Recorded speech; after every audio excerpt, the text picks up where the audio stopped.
اعوذ باللہ من الشیطان الرجیم بسم اللہ الرحمن الرحیم الحمد للہ رب العالمین والصلاة والسلام علی محمد وآلہ الطاہرین سیما بقیت اللہ اما بعد قال امام محمد باقر صلوات اللہ علیہ من مات وهو عارف لامامہ کان کمن ہوا مع القائم فی فسطاطہ۔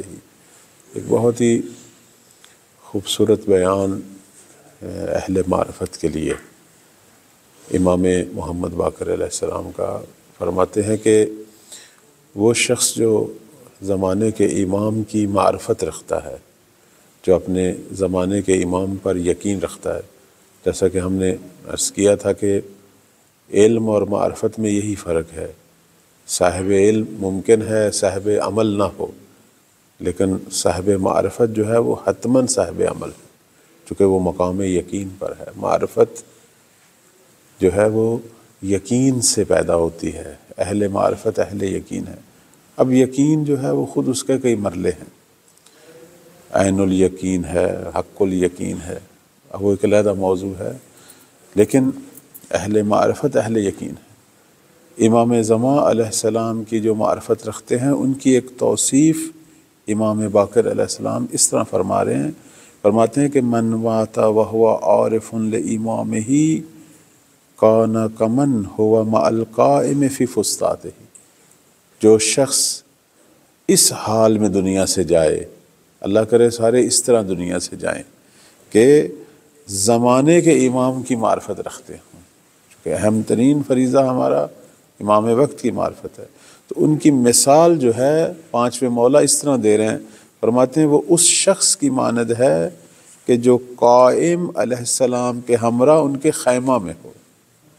یعنی اہل معرفت جو ہیں وہ گویا امام کے قریب ہیں، ان کا مقام یعنی جو امام کے خیمہ میں ان کے ساتھ رہ رہے ہیں ان جیسا مقام ہے۔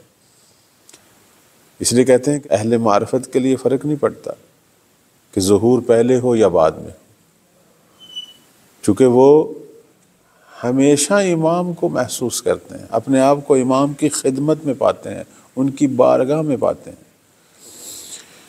ہمارا اور دیگر مکاتب اسلامی میں مہدویت کے اعتبار سے فرق یہی ہے کہ ان کے لیے مہدویت فقط ایک علمی موضوع ہے، ایک اعتقادی موضوع ہے، یعنی وہ سب مسلمان جو ہیں تمام مکاتب وہ یہ عقیدہ رکھتے ہیں طبق روایات طبق آیات کہ آخر الزمان میں ایک ہستی جو ہے رسول اللہ صلی اللہ علیہ وآلہ وسلم کی نسل سے بنام مہدی قیام کریں گے اور زمین کو عدل و انصاف سے بھریں گے۔ اس پر باقاعدہ جو ہیں احادیث ہیں شیعہ سنی کتابوں میں، ان کی سیاستہ میں باقاعدہ اس موضوع پر باب ہیں، باقاعدہ انہوں نے احادیث کے مجموعے لکھے ہیں، اور ہمارے ہاں بھی احادیث ہیں، احادیث کے مجموعے ہیں، بڑی بڑی عظیم الشان کتابیں لکھی گئی ہیں۔ لیکن ایک فرق ہے ہمارا اور اہل سنت کا یا باقی مسلمان مکاتب کا اور شیعہ کا، ان کا مہدی جو ہے وہ فقط اور فقط علمی ہے، کلامی ہے، اعتقادی ہے، لیکن ہمارے مہدی جو ہیں وہ علمی کلامی اعتقادی ہونے کے ساتھ ایک زندہ وجود کی حیثیت سے ہمارے اوپر نگہبان، ہمارے سرپرست ہیں۔ ہم ایک زندہ امام پر عقیدہ رکھتے ہیں کہ جو اس وقت بھی موجود ہیں، ہمارے درمیان میں ہیں، بلکہ ہمارے بہت سارے امور وہ انجام دے رہے ہیں، اگرچہ ہمیں ان کی شاید خبر ہو یا نہ ہو، وہ تو بالتدریج ہم سمجھتے ہیں۔ تو تشیع کے اندر امام زمان علیہ السلام تقریباً 1100 سال سے زیادہ عرصہ گزر گیا ہے کہ وہ ہمارے درمیان جو ہیں وہ تشریف فرما ہیں، ہمارے امور ان کے ہاتھ میں ہیں۔ ابھی آپ نے دعائے ندبہ جو تلاوت کی، اس کے اندر بے رضوہ اور ذی طوا کا جو ذکر آیا ہے، یہ امام زمان علیہ السلام کی جائز سکونت ہے۔ لوگ پوچھتے ہیں نا کہ مولا اس وقت زمانہ غیبت میں کہاں رہتے ہیں؟ امام جو ہیں ان کی جو رہائش ہے وہ احادیث کی روح سے اور دعائے ندبہ کے اس متن کی روح سے مدینہ کے اطراف میں جو کوہ رضوہ ہے یا ذی طوا اسے کہتے ہیں، سلسلہ ہے پہاڑیوں کا ذی طوا، وہ جگہ مولا کی جو ہے وہ جائے سکونت ہے۔ اور امام قبل الظہور بھی اسی جگہ سے ہی خروج کریں گے۔ یہ روایات میں ہے کہ مولا جو ہیں مکہ سے رسمی اعلان سے پہلے مدینہ سے نکلیں گے، مدینہ سے نکلیں گے اور مکہ پہنچیں گے، اور پھر مکہ میں مسجد الحرام میں آپ کا جو ہے وہ رسمی اعلان ہوگا ظہور کا، خروج کا، اور وہ جمعہ کا دن ہوگا، عاشورہ کا دن ہوگا۔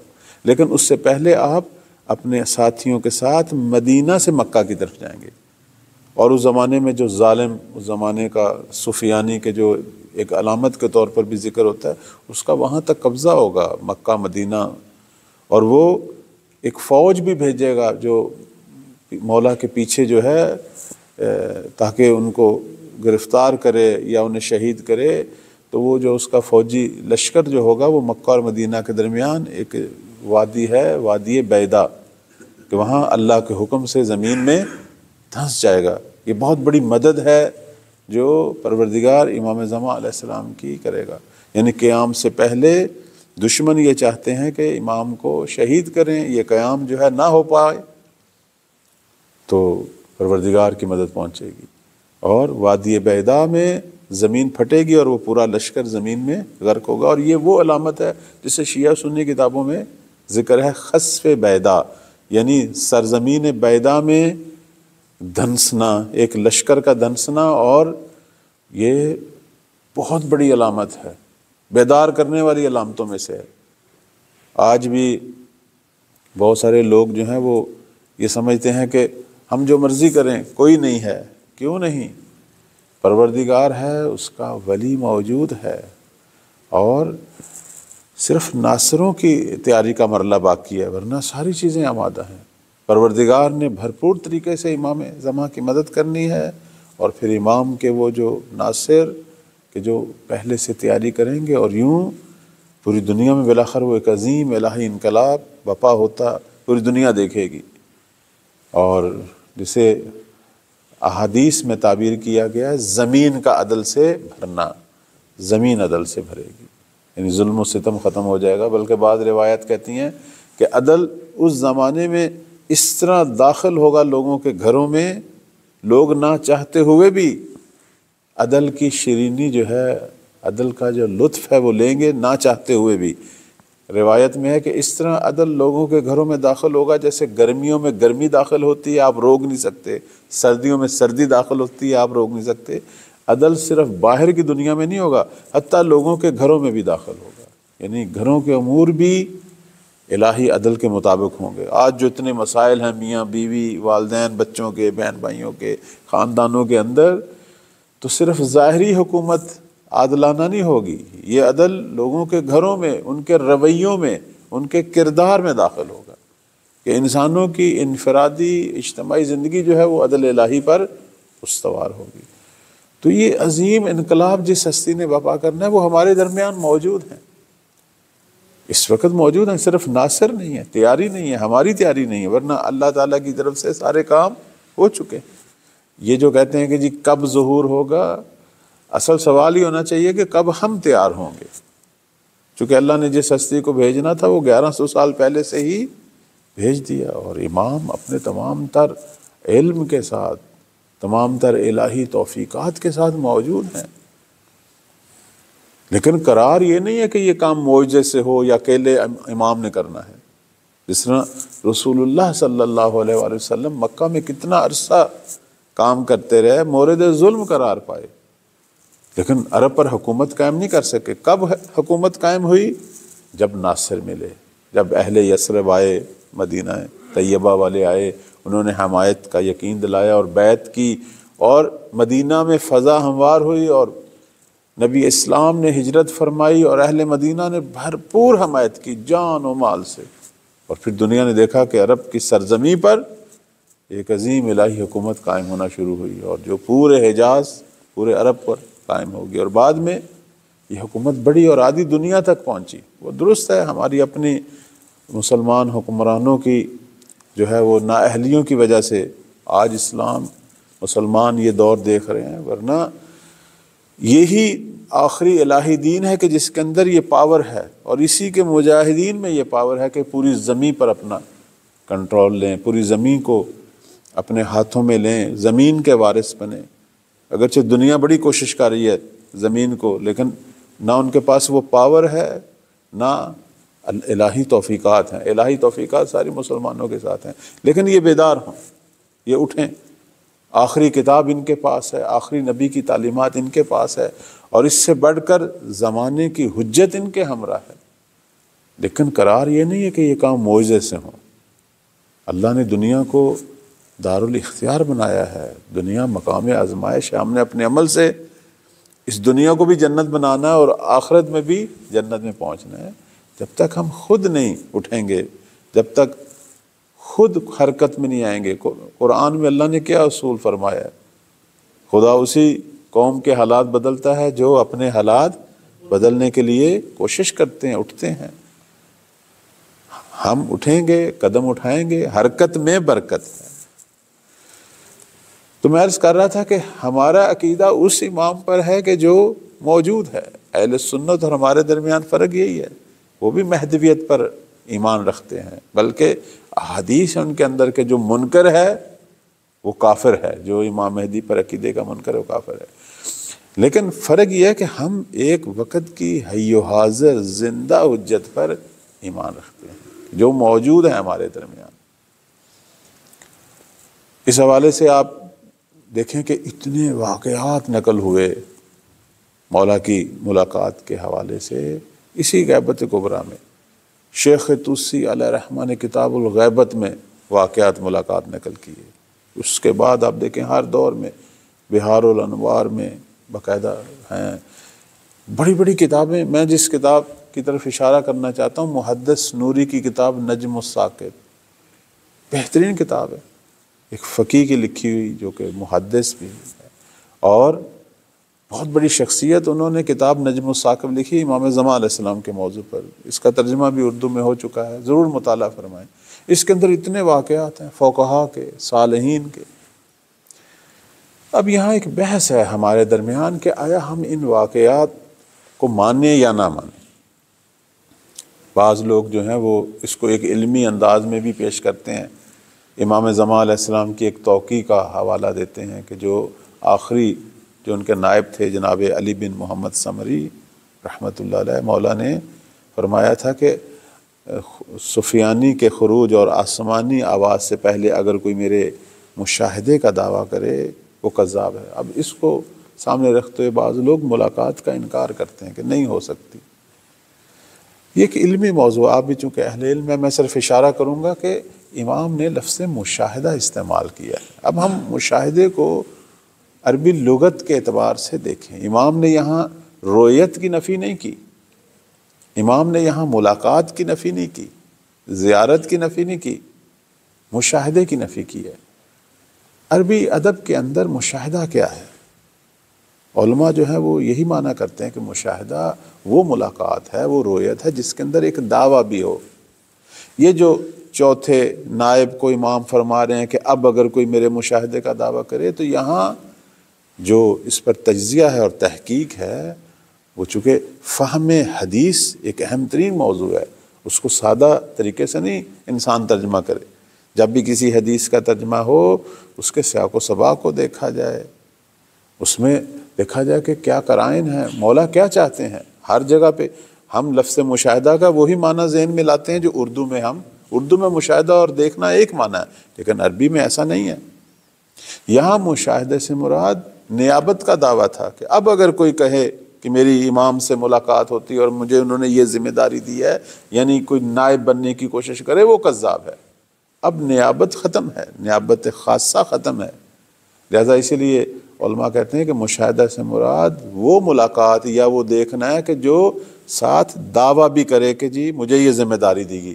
مثلا اب اگر کوئی کہے جی میری مولا سے ملاقات ہوئی اور انہوں نے آپ لوگوں کے لیے مجھے یہ منصب دیا ہے، یہ ذمہ داری دی ہے، یہ کذاب ہے۔ اب کوئی نائب خاص نہیں ہے، نائب عام ہو سکتے ہیں، فقہا ہیں جن کے امام نے جو ہے وہ تقلید اور رجوع کی شکل میں ایک حکم دیا کلی طور پر غیبت صغریٰ میں فقہا کی در رجوع کا۔ اس لیے غیبت کبریٰ میں نیابت عامہ یا نائب عام یعنی فقیہ کی شکل میں جہاں نام نہیں ہے، جو بھی اس مقام پر پہنچے اور شرائط رکھتا ہو آپ اس کی طرف رجوع کریں، لیکن وہ جو نام والی فرد خاص کو مد نظر رکھ کے نائب بنانے والی بات ہے وہ ختم ہو چکی ہے۔ یہ توقیع اصل میں وہ جو سلسلہ سفیر کا چل رہا تھا اور نائبین کا چل رہا تھا اس کے اختتام کا اعلان ہے، نہ کہ امام نے اس میں ملاقات سے منع کیا ہے یا مثلا کہا ہے کہ کوئی مجھے دیکھ نہیں سکتا، ورنہ امام وہی لفظ استعمال کرتے۔ عربی میں لفظ رویت استعمال ہو سکتا ہے، زیارت استعمال ہو سکتا ہے، ملاقات استعمال ہو سکتا ہے۔ امام نے نہ زیارت سے، نہ رویت سے، نہ ملاقات سے، کسی چیز سے نہیں منع کیا، اور بلکہ پوری تاریخ میں ہوئی ہیں اتنی ملاقاتیں، اتنے لوگوں نے دیکھا، ہر دور میں، آج کے دور میں بھی ہو رہی ہیں۔ اب ہم وہی فقہا جن کی ہم تقلید کرتے ہیں، جن کو ہم عادل سمجھتے ہیں، جن کے فتووں کو ہم حجت سمجھتے ہیں، اگر وہ کہیں میں نے مولا کو دیکھا ہے تو ہم یہاں ان کی تکذیب کریں گے، ان کو کذاب کہیں گے؟ نہیں ہو سکتا۔ پوری تاریخ میں بڑے بڑے فقہا، خود آپ شیخ مفید سے شروع کریں، ان کے بعد آپ بڑی بڑی ہستیاں، سید مہدی بحر العلوم، ابن طاؤس علیہ رحمہ، مقدس سردبیلی، علامہ ہلی، علامہ مجلسی، اس وقت تک جتنے بڑے بڑے فقہا، ایت اللہ مرشی نجفی، پتہ نہیں کتنے نام ہیں، اگر ہم ان کی تکذیب کرنا شروع کریں تو پیچھے رہ کیا جائے گا؟ اور پھر یہ امام کا ملنا اور ملاقات کرنا ضروری بھی ہے تاکہ لوگوں کو، ہر دور کے لوگوں کو یہ یقین حاصل ہو کہ وقت کے مولا موجود ہیں ہمارے درمیان، ہمارا امام حی و حاضر موجود ہے۔ یہ صرف ایک کتابی عقیدہ نہیں ہے، یہ صرف کاغذوں پہ لکھا ہوا عقیدہ نہیں ہے، بلکہ حی و حاضر موجود ہے ہمارے درمیان۔ اس لیے کہتے ہیں ملاقاتوں کا جو ایک فلسفہ ہے وہ یہی ہے کہ امام ہر دور میں بتا رہے ہیں کہ میں تمہارے درمیان میں ہوں، میں تمہارے امور پر نگہبان ہوں، میں تمہارا سرپرست موجود ہوں، میں اپنے جو فرائض ہیں جو اللہ نے میرے سپرد کیے میں انجام دے رہا ہوں، میں تمہاری مدد بھی کر رہا ہوں، تمہارے بہت سارے امور میں تمہاری مدد کر رہا ہوں، شاید تمہیں معلوم ہو یا نہ۔ اور وہ جو مشہور مولا کا فرمان ہے کہ فرماتے ہیں کہ میں نے تمہیں بھلایا نہیں ہے، میں تمہیں بھولا نہیں ہوں، ہمیشہ تمہیں یاد رکھتا ہوں۔ اور فرماتے ہیں کہ اگر ایسا ہوتا کہ میں تمہیں بھول جاتا تو دشمن تمہیں ختم کر چکا ہوتا۔ تو یہ چیزیں بتا رہی ہیں کہ امام ہمارے درمیان ہیں ہر دور میں، اور یہ فلسفہ جو ہے واقعات ملاقات کا، اب ہو سکتا ہے ہم بعض واقعات کو نہ مانیں، اگر ہم ان کے بارے میں تحقیق کریں، ہو سکتا ہے بعض جو ہیں وہ ثابت نہ ہو، لیکن اتنے جو ثابت ہوئے ہیں اور پھر ان فقہا سے نقل ہوئے ہیں کہ جن کی ہم تقلید کرتے ہیں، تو یہ ناممکن ہے کہ ہم انہیں نہ مانیں۔ اور پھر کہاں امام نے منع کیا کہ نہیں ہو سکتا؟ صرف ایک چیز ہے، ملاقات کا چونکہ موضوع اب شروع ہوا ہے، میں اس کا ایک نتیجہ جو نکالوں گا وہ یہ ہے کہ اس کا کوئی چلہ نہیں ہے۔ کوئی کہے جی میرے پاس یہ طریقہ ہے مولا سے، یہ باتیں غلط ہیں۔ اب اس طرح کے کچھ لوگ ہمارے ارد گرد ہیں جو مرشد بنے بیٹھے ہیں، پیر بنے ہوئے ہیں، اور لوگوں کو گمراہ بھی کر رہے ہیں، بلکہ وہ دین سے دور بھی کر رہے ہیں۔ وہ چلے سکھاتے ہیں، مختلف قسم کی چیزیں کہ جی یہ کام کرو امام سے ملاقات ہو جائے گی، یہ سب کذب ہے۔ اگر کوئی ملاقات کا کوئی طریقہ بیان ہونا ہوتا تو احادیث کی کتب میں ہوتا، ہمیں ہمارے فقہا بتاتے، ایسی کوئی چیز نہیں ہے، بالکل ذکر نہیں ہوا۔ تو پھر یہ کیسے ہوتی ہے؟ جب وہ خود چاہتے ہیں، جب وہ خود کسی سے ملنا چاہتے ہیں، اس وقت ہوتی ہے ملاقات۔ جب مولا خود ارادہ فرمائیں، یعنی ایک شخص کا کوئی کام ایسا ہے کہ جو مولا کے ملاقات کے بغیر جو ہے وہ حل نہ ہونے والا ہو، تو امام کیوں نہیں ملاقات کرتے ہیں؟ بلکہ بہت سارے لوگوں کے کام تو مولا کی خدمت میں جو لوگ ہیں جنہیں ابدال کہتے ہیں وہ انجام دیتے ہیں۔ انشاءاللہ اس موضوع کو کبھی بیان کروں گا۔ تو امام کی طرف سے توفیقات ہیں، لطف ہے، نظر عنایت ہے، حتیٰ ملاقات بھی ہے، اور اس پر اتنے واقعات۔ لیکن اب اگر کوئی کہے کہ یہ تسبیح کرو، یہ چلہ کرو، یہ عمل کرو، آپ ان کے حضور پہنچ جاؤ گے، یہ باتیں غلط ہیں، یہ ثابت شدہ نہیں ہیں، ان کی کوئی حقیقت نہیں، ان کے پیچھے نہیں جانا چاہیے۔ جیسے ایک بڑا ایک مشہور واقعہ ہے، میں صرف اشارہ کروں گا، یہ ہمارے لیے البتہ نصیحتیں ہیں۔ اسی کم کے اندر ہی یہ واقعہ پیش آیا کہ ایک شخص بہت چلے کاٹتا تھا، اس کی یہ آرزو تھی کہ امام سے ملاقات ہو، دیکھنا چاہتا تھا. جیسے بہت سارے لوگ جو ہیں وہ صرف زیارت کرنا چاہتے ہیں، ہو سکتا کوئی اور ہدف نہ. حالانکہ امام کی خواہش یہ ہے کہ آپ کام کریں، آپ ایسے کام کریں کہ ظہور ہو، اور میرے لیے دعا کریں ظہور کی. لیکن اب بعض لوگوں کو یہ ہوتا ہے، اور یہ کوئی خواہش بری بھی نہیں ہے، کہ میں امام کی زیارت کروں، مجھے ان کا دیدار حاصل ہو. تو اتنے چلے کاٹنے کے بعد بالآخر وہ مایوس ہو گیا. یہ بڑا مشہور واقعہ ہے، اکثر ہمارے جو ہیں وہ خطیب حضرات بھی بیان کرتے ہیں اور کتابوں میں بھی موجود ہے. مایوس ہو گیا. جب مایوس ہوا کہ اب شاید کوئی نہیں ہے امام، ایسے ہی لوگوں نے یہ بنایا ہوا ہے، شاید اگر ہوتا تو میں جو اتنے عرصے سے چلے کاٹ رہا ہوں، وہ تسبیح، یہ تسبیح، وہ عمل، یہ عمل، کوئی نہ کوئی نتیجہ تو نکلتا. جیسے یہاں کم کے اندر معروف بات ہے کہ مسجد جمکران اگر کوئی 40 شب بدھ شب جمعہ جائے. اب یہ باتیں کسی نے کہی ہیں لیکن ان کی کوئی سند نہیں ہے. ہو سکتا ہے کسی کی ملاقات ہو لیکن لازمی نہیں ہے. کئی لوگوں نے کئی بار وہ کئی 40 پورے کیے ہیں. اصل وہی بات ہے، جب وہ خود چاہتے ہیں تو ہوتی ہے. ان کی طرف سے ملاقات کا در کھلا ہوا ہے، ہماری طرف سے نہیں. وہ غیبت ہے. اگر چلہ ایسا کوئی ہوتا تو پھر غیبت ہی، پھر تو سارے جو ہیں وہ، پھر تو دشمن بھی اس سے سوء استفادہ کرتے. اب جب یہ مایوس ہوا تو ایک دن دق الباب ہوا. ایک ہستی باہر، انہوں نے کہا کہ تشریف لائیں، بازار میں فلاں جگہ پر مولا آپ کے منتظر ہیں. حیران ہوا، میں پہلے چلے کاٹتا رہا تو کوئی توفیق نہیں، آج کیا ہوا؟ دوڑتا ہوا گیا، بازار گیا، دیکھا ایک دکان پہ امام تشریف فرما ہے، ایک بوڑھا آدمی. اور دکان کیا ہے؟ یہ سیکنڈ ہینڈ چیزوں کا کام، جس میں وہ چیزیں خریدو لوگوں سے اور دوبارہ آگے. مشہور واقعہ ہے یہ. وہاں ایک ہستی بھی تشریف فرما ہے اور پوچھا آپ امام ہیں؟ انہوں نے کہا ہاں میں تیرے زمانے کا امام ہوں، لیکن میرے پاس بیٹھو، اس دکاندار کو دیکھو. اب وہ دکاندار کیا کر رہا تھا؟ لوگ چیزیں اپنے لا رہے تھے، وہ ان سے خریدتا تھا اور پھر آگے گئے. اسی دوران ایک خاتون آئی جس کے ہاتھ میں ایک تالا تھا. ایک بڑا مشہور واقعہ یہ، ہمارے لیے البتہ بہت بڑا درس ہے. تالا بھی نیا تھا، اس نے استعمال نہیں کیا تھا. اس زمانے میں ایران کی کرنسی شاہی کرنسی تھی. اس نے کہا میں نے یہ 10 شاہی میں خریدا تھا لیکن استعمال نہیں ہوا، ایسے ہی پڑا تھا، اب مجھے 5 شاہی کی ضرورت ہے، تو آپ اسے لے لیں. اور مجھے آدھی قیمت پہ وہ بیچنے کے لیے آئی. وہ یہ کہہ رہی تھی میں جس دکاندار کے پاس جاتی ہوں وہ 3 شاہی سے زیادہ آدھی قیمت بھی نہیں دیتے. دیکھنا ہمارے بازاروں کے اندر کیا کچھ ہو رہا ہے. قوم عاد اور قوم سمود کے بارے میں آپ پڑھیں، ان میں سے کسی ایک قوم پر اللہ نے اس لیے عذاب کیا تھا کہ یہ کاروباری معاملات میں بہت زیادہ فاسد سے. لوگوں سے جب لیتے تھے تو مٹی کے بھاؤ، اس کی چیز کو پہلے مٹی کے برابر لانا، اور جب خود بیچنا تو سونے کے بھاؤ. جیسے ابھی بھی عادت ہے، آپ سے جب کوئی چیز لیں گے تو اس کے اندر اتنے نقص بیان کریں گے کہ آپ اسے کم قیمت پہ دے دیں، اور بعد میں اسی کو تعریفیں کر کر کے. یعنی یہ جو سلسلہ ہے ناجائز منافع اور ناجائز پرافٹ، اس طرح کے کاروبار سارے غیر شرعی ہیں اور یہ اللہ کے غضب کو دعوت دیتے ہیں. مجھے سمجھ نہیں آتا، یہ بعض دفعہ لوگ کہتے ہیں جی اتنا پیسہ کماتے ہیں لیکن گھروں سے پریشانیاں بیماریاں دور نہیں ہو رہی. تو بھائی یہی وجہ نا کہ آپ نے جو ہے وہ بلاخر ایک انسانی، ایمانی، اسلامی بلاخر تقاضے ہیں، کیوں دھوکہ دے رہے ہیں لوگوں کو؟ تو وہ خاتون کہہ رہی میں جہاں بھی جاتی ہوں نیا تالا ہے، لیکن وہ کہتے ہیں 3 شاہی سے زیادہ نہیں. تو مہربانی کر یہ 5 شاہی کا مجھے جو ہے وہ مجھ سے خرید لے. اس شخص نے تالا دیکھا، اس نے کہا بی بی یہ تو بالکل نیا ہے اور صحیح سالم ہے، میں جو ہے نا آپ کو 8 شاہی دیتا ہوں، اور خود اس کو 9 شاہی میں 1 شاہی کا پرافٹ جو ہے نا. یہ حلال پرافٹ اس طرح ہوتے ہیں.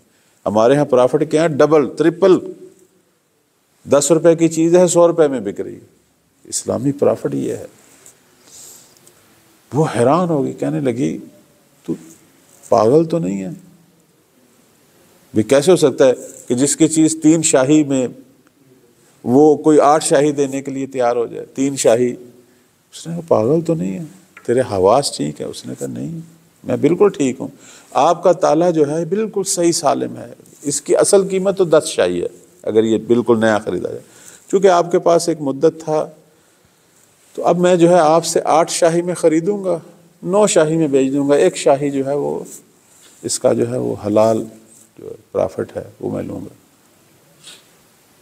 تو حیران ہوئی، اس نے کہا کہ اگر تو مجھے 5 شاہی بھی دے دے تو میں راضی ہوں۔ اس خاتون نے کہا اگر تو 5 شاہی بھی دے دے تو میں راضی ہوں۔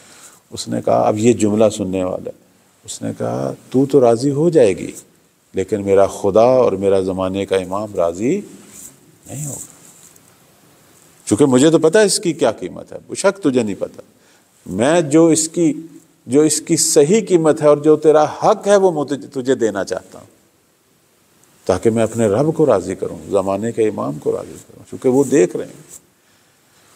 انہوں نے اسے 8 شاہی دی، وہ تو دعائیں دیتی ہوئی چلی گئی کہ اللہ تجھ جیسے لوگ اور بھی پیدا کرے اور اللہ اس طرح کے لوگ پیدا کرے کہ بازاروں کے حالات ٹھیک ہوں۔ تو جب چلی گئی تو اب امام نے اس چلے کاٹنے والے مومن کو کہا، اس کے کندھے پہ ہاتھ رکھا، کہا اے مومن مجھ سے اگر ملنا ہو تو چلے کاٹنے کی ضرورت نہیں ہے، اگر تم شیعہ اس جیسا عمل اپناؤ تو میں خود ہی تم سے ملنے کے لیے آ جاؤں۔ انسان اپنے اندر انسانیت کو، اپنے اندر الہیت کو، اپنے اندر ایمان کے رنگ پیدا کرے، فرماتے ہیں اس جیسا عمل، اس جیسی دیانتداری اپنے اندر پیدا کر لو، میں خود تم سے ملنے کے لیے آ جاؤں گا، چلے کاٹنے کی ضرورت نہیں۔ پھر امام تو وہاں سے تشریف لے گئے تو اس نے پوچھا اس دکاندار سے کہ آپ جانتے تھے یہ کون شخصیت آپ کے پاس تشریف فرما تھی؟ کہنے لگے نہیں مجھے نہیں پتا، لیکن کبھی کبھی یہ آ جاتے ہیں اور میں انہیں اپنے پاس بٹھا لیتا ہوں، بڑے نیک آدمی ہیں۔ یعنی اسے بھی نہیں پتا تھا کہ وہ ہستی جو اس کو دیکھنے کے لیے آ رہی ہے اور اس کی زیارت کے لیے آ رہی ہے وہ وقت کے امام ہے۔ کیوں نہیں انسان اپنے آپ کو ثابت کرے، جس طرح ہم ان کے زیارت کے خواہش مند ہیں، یہ اپنے ان مومنین کے جو ان کی سیرت پہ چلیں، جن کے اندر ان جیسے رنگ ہو، یہ ان کی زیارت کے لیے چلے آتے ہیں۔ جیسے مولا امیر المومنین صلوات اللہ علیہ میسم کو دیکھنے کے لیے اس کی دکان پہ جایا کرتے تھے، میسم کو دکان پہ بیٹھ کے کہتے تھے اب میسم تو تھک گیا، میں تیری جگہ بیٹھ کر تیرا کام کرتا ہوں۔ کیوں مولا علی اپنے کام چھوڑ کے میسم کو دیکھنے کے لیے جاتے تھے؟ چونکہ میسم نے رنگ علی کو اختیار کیا ہوا تھا، میسم کے اندر علی تھا، سیرت علی تھی، میسم کی زبان علی تھی، میسم کا کردار علی تھا، اس نے اپنے زمانے کے امام کے کردار کو اپنے وجود میں رکھا ہوا تھا، وہ ان کے نقش قدم پہ چل رہا تھا۔ آج ہم مہدی کے نقش قدم پہ چلیں تو کیوں نہیں، مولا خود ہمیں دیکھنے کے لیے آئیں گے۔ تو ہر دور میں ایسے لوگ ہوتے ہیں جو واقعاً حقیقی معنوں میں زمانے کے امام کے موتی ہوتے ہیں، اور ان کی خصوصی نظر ہوتی ہے، لطف ہوتا ہے، ان کی نگاہوں میں ہوتے ہیں، ان کی دعاؤں میں ہوتے ہیں۔ اللہ ہم سب کو بھی زمانے کے امام کی نگاہوں میں اور ان کی دعاؤں میں قرار دے۔ پروردگارہ ہمارے مولا کے ظہور میں تاجیل فرما، ہم سب کو خدمت گزار بنا اپنے مولا کا، ایسے کاموں کی توفیق دے کہ امام کی نگاہوں میں آئیں اور ان کی دعاؤں میں آئیں۔